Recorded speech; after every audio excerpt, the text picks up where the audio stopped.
Hello, everybody. I'm Lisa Kessler with Kessler Insurance, and I'm here today on behalf of Cheers for Charity New Hampshire. And I get to do this, as always, with my dear friend, Joanne Burchuck. Hey, Joanne.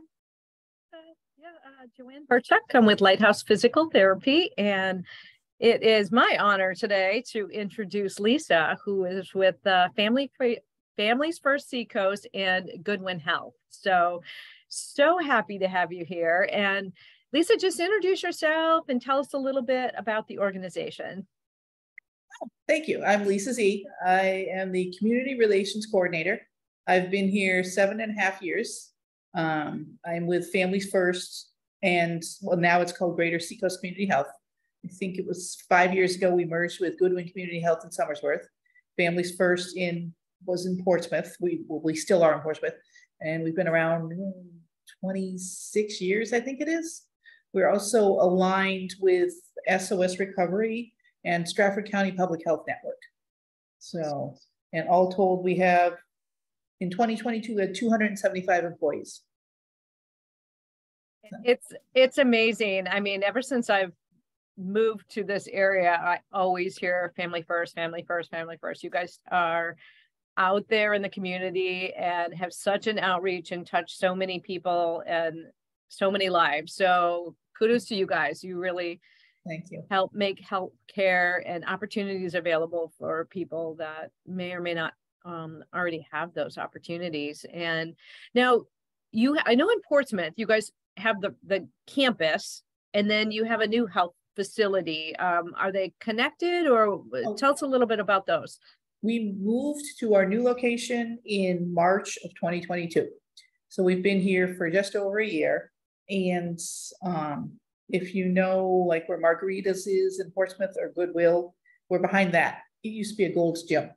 So yep. We have the first floor. It's actually, our offices are really pretty. So we like it a lot. We have a lot more space, very modern. $10 million renovation, which was almost all donation based. So it took a little longer than expected, but that happens with construction. So here we are. So yeah, we really at the community campus as well, or you completely moved off from there? Completely moved. We were there. I think we were there since it opened. So maybe 15 years. Before that, we started out as part of Portsmouth Hospital with prenatal. And that we originally just offered prenatal services. And we've grown by leaps and bounds. And now our mission is whole health. So mental health, dental, primary care, pediatric care, prenatal care, behavioral health. We have a family center that offers classes to new parents or any parents, teaching them parenting skills. We have play groups. And one part that really touches my heart is the mobile health clinic. We have 2 vans. I don't know if you've seen them or not. They're hard to miss. Jenny and Margy. And they go around the seacoast. They have set stops. So people experiencing homelessness will know, oh, okay, it's Wednesday. So the van's going to be in Dover from 2 to 4. And it's a way for people experiencing homelessness to see a doctor.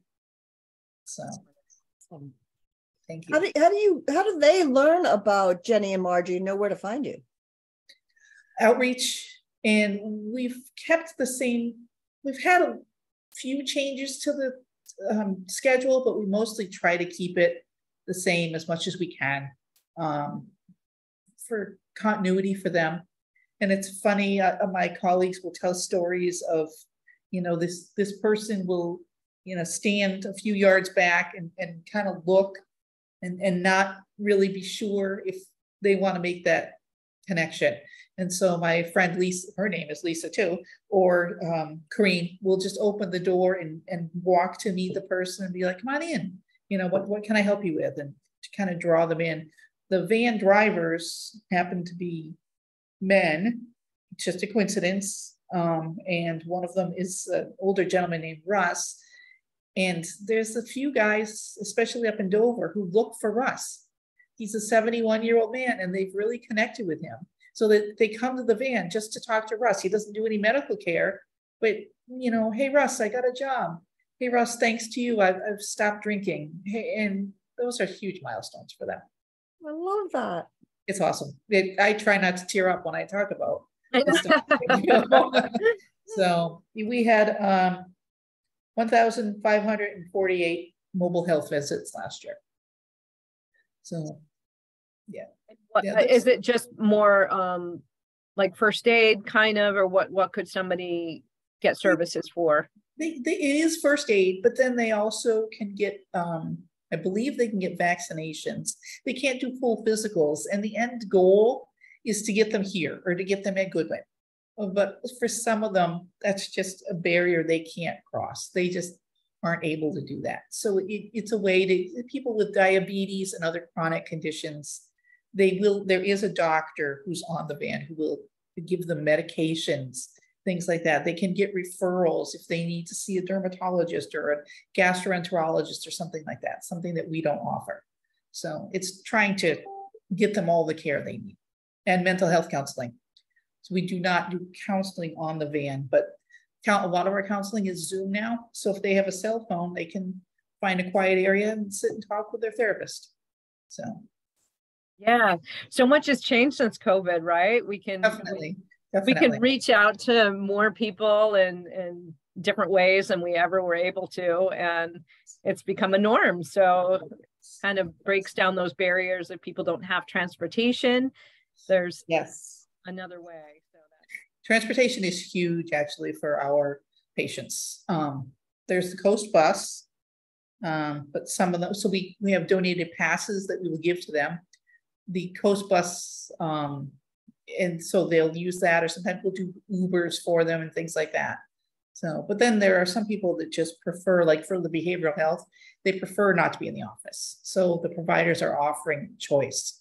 You can come back, or we can do Zoom, whatever works for you. Some things you can't Zoom. You can't Zoom a dental visit. You know, they need to get in there. Funny how that works. If they figure that out, I'd be very happy. Yes.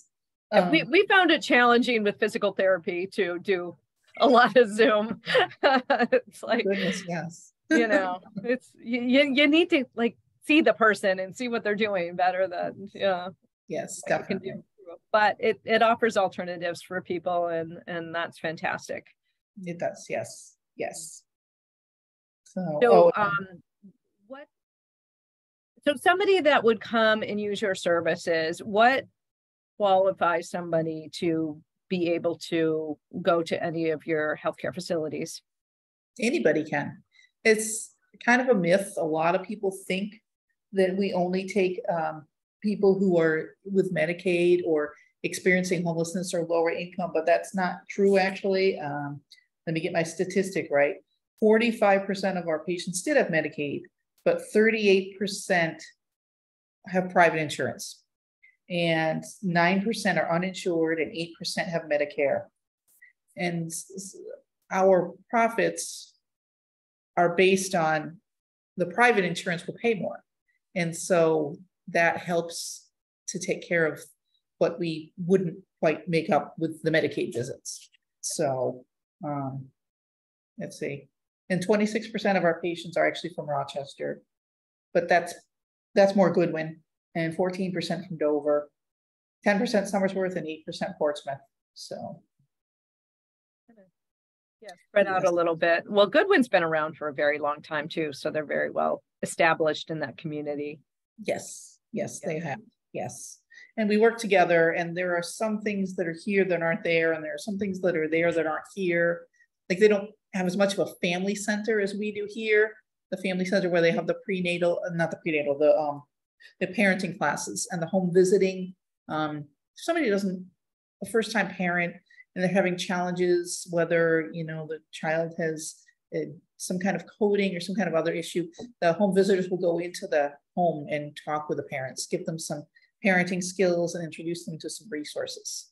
So that's just starting to go to Goodwin, but it happens to be our staff from Families First. They just go up there sometimes too. So. Now, do you do any other home visits other than the families with the babies? No health care or anything like that. They had talked about that because of COVID. I think I heard one of the primary care providers was doing that for a brief while, but I think she's moved on. So but I think there was one who was doing house calls, like, 1950s style house calls of a doctor. She was doing that. So we have to reach these people where they're at, and we will do everything we can to, that was one of the coolest things for me when I first started working here is, it was never no. We'd always find a way to help people. So we do what we can. So. That's great.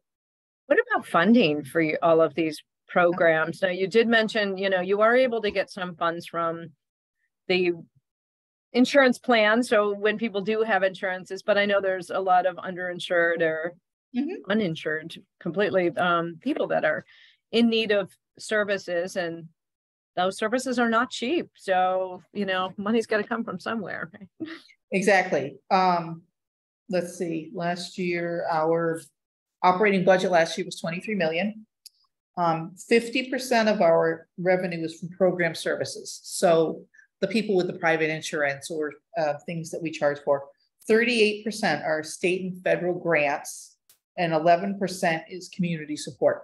So 11% of our operating budget is from donations. Now, 11% of $23 million is a big chunk of money. It's huge. Absolutely.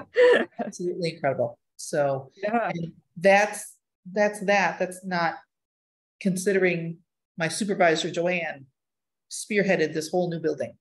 And it was almost all donations based, which is incredible that we could reach that milestone. So we have a lot of long-time private donors, and we also have a lot of long-time corporate supporters. But anyone who wants to help out, yes. I mean, we have smaller companies that just do fun things. Like there's a golf course that has a golf day. It's a bunch of ladies that go out and golf, and they take donations. They give us a couple $1,000s every year. All the things like that add up. There's used to be called Rolling Green. I don't know if they're still doing it with us anymore. They've changed hands, but it was a nursery in Greenland. They had an auction once a year, and we would go, and people would buy tickets, $10, and the ticket price would come to us, and then they would get like 50% off plants, and they'd go buy plants. And then Rolling Green had set up like 10 pallets with these beautiful displays of plants, and people would bid on them. And the bids, I think it was 80% of that went to us. It was amazing. And it was a fun event, things like that. So we have a lot of groups. There's a comedian actually from Newmarket who has started hosting comedy shows, and he did one for us a couple months ago. Things like that. And that's part of my job actually, is finding the community partners. It's fun though. They're great to work with. They're always happy to be involved. And I also am the volunteer coordinator, and we have many volunteers. We have doctors, we have a psychiatrist, we have a dentist, and we have office support people, and we have people that do childcare. So anyone who wants to volunteer, they can connect with me too. Sounds like you have a job for everyone, no matter what your skills. We definitely do. And we actually have some UNH kids this year who want to grow up, who will be dentists when they graduate. And so they're shadowing our dentist to see if that's definitely what they want to do. Very cool. Yeah. As far as like your fundraising and what do you have specific events you have every year that is kind of like your bread and butter and ways that the community can support you? Yes, actually, I am in the thick of it right now. We have two big fundraisers. This is also my job. I'm the events coordinator. Oh my gosh. I wear a lot of hats. So our Father's Day 5K is on Father's Day, June 18th. And we're expecting about 400 to 500 runners. And it's in Dover, behind the Margaritas. If anybody wants to sign up, the information's on our website. And that's really fun. That's an amazing event because I'll have staff that will volunteer. I'll have staff that will run. I have volunteers. I even have some high school kids. Some kids from Newmarket are helping this year. Some kids from Dover High. It's really cool. The energy is amazing. We just always hope for good weather. It's supposed to be 80 this year, so we'll see. And our other fundraiser is in March at the music hall. It's called the Banff Mountain Film Festival. I also organize that. That's a lot less work. That's basically just behind the scenes paperwork and making sure the files get transferred to the music hall. That's really cool for people who love outdoors, extreme sports, extreme skiing, extreme hiking, things like that. And the videos are phenomenal. And, you know, there was one, but this man who studied bears, he was just living with bears. It was incredible. This, you know, this couple that, you know, hiked Mount Everest, all this kind of stuff. And the show sells out. People love it. So cool. So cool. So you guys do great work. You help. How far does it matter where people live? Are you limited by, you have to be in New Hampshire? That is so miles away? Doesn't matter. Will you take whoever comes? Kind of take whoever comes, except the family center has to be very particular, because the family center, they have state regulations. And so they fall under, I think it's New Hampshire Children's Trust, but I'm not certain what it is. And so we're a designated family center, but we're designated for this area only. So there's other family centers out there in the state. And we are not the only community health centers in the state. There's one in Manchester, there's one in the White Mountains, and I think there's another one. So, but yes, specifically with the family center, they do have a catchment area. Great. Okay. So we've got great opportunities for people to get involved. There's great opportunities for people to take advantage of your services. There's great opportunities for people to help fundraise with you. What is the best way for them to learn more about you? Our website is getcommunityhealth.org. And there's links on there, how to help. And you can make donations from that page. You can learn about our fundraising events, and you can learn about volunteering from that page. And over the first link is patient services. So anyone who wants to become a patient, just scroll through that. It'll take you through the whole process. There, right now, we are not taking any new dental patients, unfortunately. It's not just us. There's a statewide staffing shortage for dentists. So, and that's one thing I would love for us to get back at some point.